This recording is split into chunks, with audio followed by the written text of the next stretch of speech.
Ну что ж, друзья, давайте я вам расскажу одну из своих историй. Точнее, не расскажу, а прочту, поскольку всегда записываю то, что меня цепляет. А у горящего огня и слушается, и читается хорошо. Итак,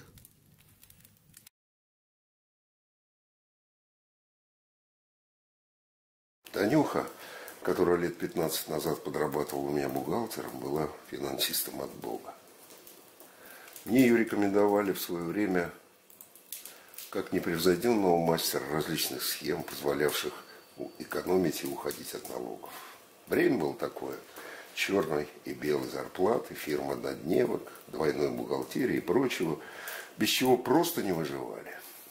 И таланты бухгалтеров, умевших ювелирно вести отчетность, договариваться с налоговиками, иметь в запасе своих аудиторов и фокусников по части законного превращения безналичных денег в наличные, ценились очень высоко.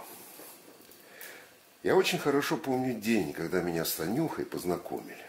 Ожидая увидеть дородную и деловито-покладистую тетку, а именно таковой представлялась мне настоящая бухгалтерша, я даже не сразу обратил внимание на щуплое и абсолютно серое существо, ютившееся где-то за плечом моего знакомого, который обещал привезти Танюху.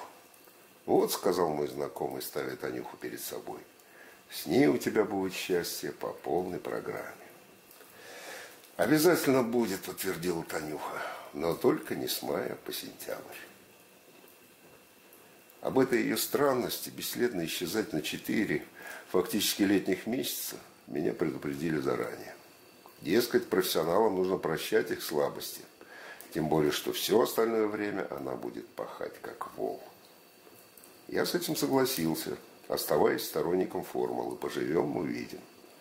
Во всяком случае, ничто не помешало бы мне выставить ее пинком под зад. Но я, честно говоря, ни минуты не пожалел, что взял ее на работу, хотя она действительно исчезала на все лето. Ибо с Танюхой я просто забыл о такой головной боли, как бухгалтерия. А налоговые проверки, если они и случались, не выявляли никаких нарушений в наших финансах. Каждый год в сентябре, после почти 4-месячного отсутствия, Танюха возникала в нашей издательской конторе совершенно преобразившейся. И она с довольно энергичной улыбкой могла ввалиться в мой кабинет и запросто спросить: «Почему ты так невнимателен к нашей Лерочке?» Лерочка по прозвищу Барби работала моей секретаршей. «Хочешь, она даст тебе прямо здесь, на твоем столе?» И я также запросто мог ей ответить: «Иди-ка ты в задницу вместе со своей Лерочкой». На излете скудных, местами полуголодных 80-х годов Танюха купила полуразвалившийся дом в Тверской глубинке. Это было время массового исхода из деревень, когда окончательно пало так и не ставшее на ноги коллективное хозяйство. А в чьи-то ушлые головы еще не пришла мысль разодрать остатки хозяйств на паи. Так что в Танюхиной деревеньке на 30 домов жилыми были только ее дом и дом дяди Леши, спившегося таксиста-пенсионера из Осташкова. Путь на Танюхину дачу, даже по нынешним меркам, когда народ стал ездить подальше от Москвы и зачастую на собственных колесах, простым не назовешь. Поначалу нужно было 3 с лишним сотни верст отмахать поездом, который раз в неделю и только в летний сезон курсировал по одноколейке от Москвы до Осташкова. Потом сойти на безлюдном полустанке в Шуваевке. Потом километров 10 с тяжеленным рюкзаком за спиной протопать по грунтовке, проложенной через глухие валдайские леса. Вот почему Танюха стала застревать в своей деревне сначала на недели, потом на месяцы. Ведь такие концы только лишь задачные выходные не одолеть. Как она поднимала дом, не имея ни инструмента, ни материалов, известно только ей и отчасти дяде Леше, который иногда приходил к Танюхе в гости с другого края деревни. Однако главной ее ценностью была все же земля. Те 12 соток, что окружали дом, стараниями Танюхи за несколько лет превратились в образцово-показательный огород, без единого сорняка, с аккуратно нарезанными и спланированными грядками, и тщательно обработанной, унавоженной и облагороженной землей. И вырастали на этих грядках такие же образцово-показательные овощи. Лук и чеснок величиной с кулак, пропасть картошки, каждый клубень которой мог претендовать на обложку рекламного буклета. Столь же высокохудожественные кабачки, капуста, свекла, морковь и прочее, что только могло уродиться на рискованной в смысле земледелия Валдайщине. Я видел эти произведения огородного искусства собственными глазами, когда вернувшаяся из своей деревни Танюха одаривала ими наших конторских дачниц. Восхищение и здоровая зависть любительниц копаться на дачных огородах витали вокруг Танюхиных овощей несколько недель. И, разумеется, в вопросах где, что, когда и как сажать, Танюха была для них непререкаемым авторитетом, хотя и загадкой тоже. Конечно, они догадывались, что ее выдубленная солнцем и ветрами кожа была отнюдь не результатом курортного загара, что 12 соток земли посредине пролазных бурьянов требуют чуть ли не каждодневного и каторжного труда, что овощи, прежде чем им стать образцово-показательными, нужно пестовать с момента погружения семян в землю, что и сама земля только тогда уродит что-то толковое, когда вскопана, взрыхлена, подкормлена, полита и очищена от малейшего корешка и травинки. Однако, чтобы все это делать в одиночку, как Танюха, нужно было быть, по разумению наших дачниц, как минимум бабой-буйволом, способной тащить на себе денно и ночно упряжь с плугом на конце или бараной. Но внешне Танюха совершенно не походила на образ, рисуемый воображением дачниц. Так себе женщина. Глазу не за что зацепиться, не говоря уж о руках. Серая, серая, серая. Пожалуй, я один, да и то не сразу, а спустя пару лет понял, что двигало Танюхой, что придавало ей не женских сил, из которых она выбивалась по полной программе, и что зажигало огонь в ее глазах. Это предвкушение звездного часа, своеобразного бенефиса, апофеоза бессмысленных, по сути дела, огородных мытарств.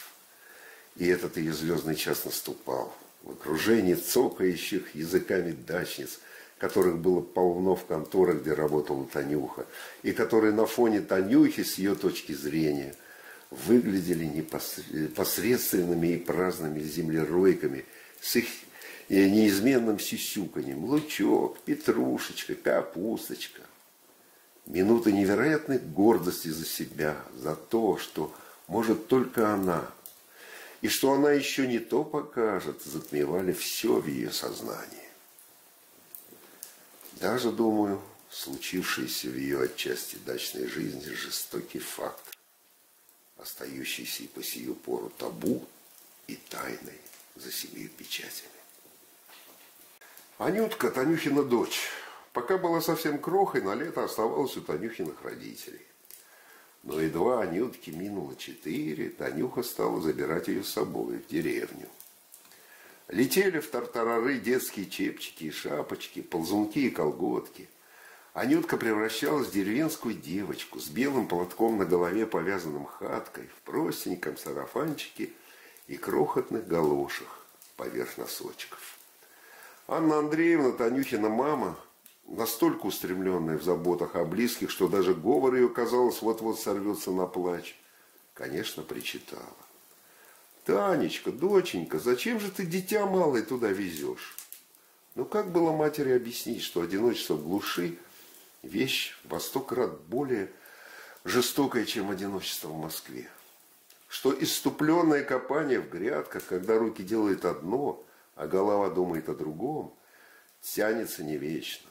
Что проходит май, на который выпадает пик хлопот? Что потом неспешно шагает лето с его светлыми вечерами и столь же светлыми ночами? И что гудящие ноги, едва донесшие тело до кровати, сущая безделица по сравнению с осознанием полной заброшенности, ощущение которой идет от живота распухающим пузырем и застревает в горле до утра, позволяя разве что глухо мычать, поскольку крикнуть не получается. А с появлением деревни Анютки все изменилось. Уж одно то, как Анютка на нетвердых ножках пробиралась на огород, брала в ладошки землю и высыпала ее обратно, широко улыбаясь и глядя на мать, вызывало в Танюхе такой прилив умиротворения и необыкновенной легкости, такое спокойствие и ощущение счастья, что все проведенное в этой глуши время казалось одним днем, угасание которого рождало надежду на начало нового. И он начинался с бойкого Анюткиного щебетания, когда она умытая, причесанная, с повязанным платочком копошилась где-то рядом внизу, не отступая от Танюхи ни на шаг и постигая этот любопытный для нее мир. Даже дядя Леша, или на языке Анютки Еша, этот старый, одинокий и одичавший пропойца, почему-то всегда вспоминавший, как он встречает Новый год в обезлюдевшей и занесенной сугробами деревне, стал приходить к Танюхе почаще. В этих безумно красивых, но неприветливых местах Анютка казалась центром вселенной. Как оно зачастую и случается, когда все остальное человечество оказывается разбросанным на периферии мироздания, и только какие-то одиночки блуждают между черных дыр. Это счастье продолжалось год, другой, третий. Однажды в начале мая, когда они ехали в Осташковском поезде открывать сезон, у Анютки вдруг разболелся живот. Танюхина дежурная аптечка, которую она всегда держала в рюкзаке, вроде помогла. Во всяком случае, от Шуваевки до своей деревни они добрались без приключений, не считая того, что Анютку несколько раз рвало. «Что-то ты съела, Анют», — предположила Танюха. «Пройдет». Анютке уже шел 8-й год. Из забавного и солнечно улыбающегося увольня на нетвердых ножках она выросла в щуплую голенастую девчонку с белобрысинами, торчащими из-под платка. И солнечности ей не хватало только потому, что боли в животе вернулись. Анютка хныкала. Это немного раздражало Танюху, оставившую Анютку в доме и отправившуюся на ревизию огорода, перекопанного с осени. Земля после зимы, как это и положено, была заплывшей и остро ждущей весеннего перелопачивания.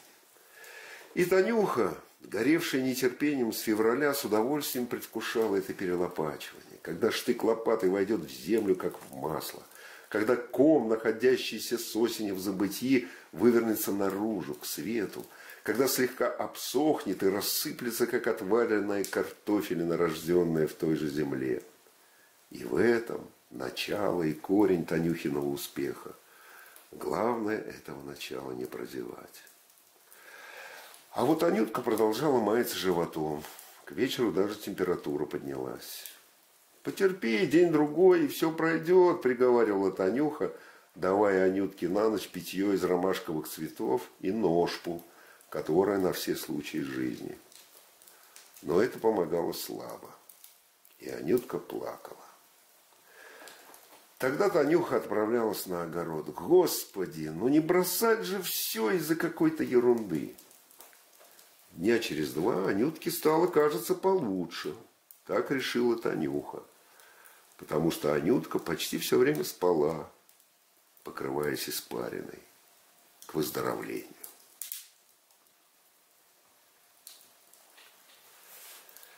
Анютка умерла около 11 ночи, когда над деревней разразилась жуткая гроза. Вообще-то непогода собиралась весь день, заявляя о себе необыкновенно изнуряющей духотой, отчего тоненькая футболка на Танюхиных плечах, казалось, плавилась при каждом взмахе лопатой. Тучи, как назло, клубились и выстраивались лишь по периметру неба, а в огромной бреши над головой беззаботно жарило майское солнце. Танюха чуть ли не каждые 10 минут возвращалась в дом попить воды из ведра, а заодно подбодрить Анютку, кажется, заученной уже фразой: «Потерпи день-другой, и все пройдет». Но Анютка ее не слышала.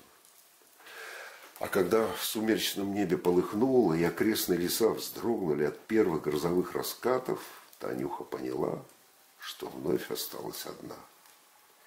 Ибо ей показалось, что над головой гремит не гром, а лопаются через длинные паузы те самые распухшие пузыри, катившиеся когда-то от живота к горлу. Лопается яростно, ломая небо и низвергая потоки воды и ветра. Она плотнее укутала остывающее тельце Анютки одеялом, натопила печь и тупо просидела всю ночь, подкладывая в печь дрова. А поутру вновь взялась перекапывать огород, хотя дождь хлестал нещадно, и ноги увязали в раскисающей земле. Однако временами затишье все-таки случалось, словно кто-то срывал плотную завесу дождя. И тогда лес начинал куриться длинными султанами тумана в абсолютнейшей тишине. Только изредка, издалека, как с другой планеты, подавала голос кукушка.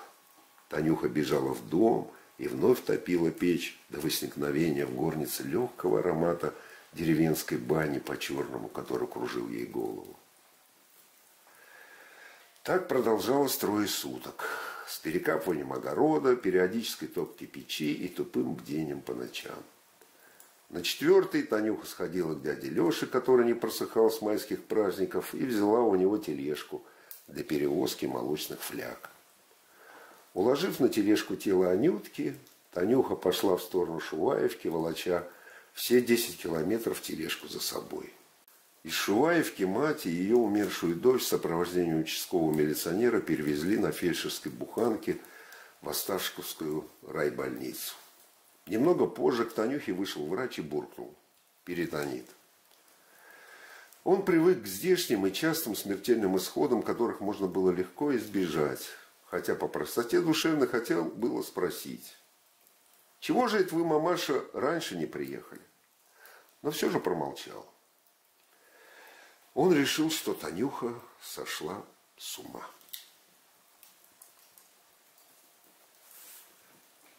Я узнал об этой истории совершенно случайно. Году в 98-м, когда над Москвой промчался ураган, Танюха внезапно вернулась из своей деревни, бросив огородные дела. Мы поехали на Миусское кладбище, на котором уже никого не хоронят, разве что подзахороняют. Так, кажется, называется действо, когда в старую могилу кладут еще один гроб. Кладбище выглядело плачевно. Выдранные с корнем или просто поломанные ураганом деревья разбили надгробия, искорежили изгороди, а какие-то участки кладбища и вовсе стали непроходимыми. Однако к нужной Танюхе могилке мы все же прошли и обнаружили, что ее пожалела стихия, разбросав обломки стволов за оградой, ничего не повредив. У Танюхи, я чувствовал, отлегло от сердца. Где-то поодаль слышался треск бензопил, шла активная расчистка завалов. Я сходил на шум и вернулся к могиле в сопровождении рабочего. Несколько тогдашних неденоминированных купюр быстро решили вопрос с поваленными деревьями. Через час, распиленные на чурбаки, деревья вокруг могилы убрали. А вот наши с Танюхой отношения, которые хоть и были чисто деловыми, с тех пор разладились. Я перестал отвечать на ее шуточки и матерки, а однажды довольно жестко посоветовал ей не забывать о своем месте. Когда же она принесла заявление об уходе, я подписал его, даже не взглянув на Танюху. Где она сейчас, не знаю.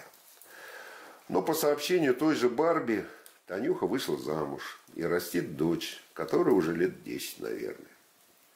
Честно говоря, я и вспоминаю-то о ней с началом дачного сезона, поскольку сам порой балуюсь любительским огородничеством, и, чтобы не застаиваться, могу посадить ту же петрушечку или лучок. Правда, случается это нечасто, потому что нет-нет, но возле прилавков с семенами сталкиваюсь с таким типом дачниц, который вызывает у меня оторопь. Вы их и сами, очевидно, лицезрели, совершенно серых, в пляжных панамках 60-х годов и застиранных трико, подолгу и нудно выпучив глаза изводящих продавцов вопросами о схожести семян. Какие уж тут грядки. В такие минуты хочется выпить водки. Впрочем, и сейчас, дописывая этот текст, я махнул уже рюмку, другую, третью. Ибо иногда это лучшее из лекарств, придуманных человечеством.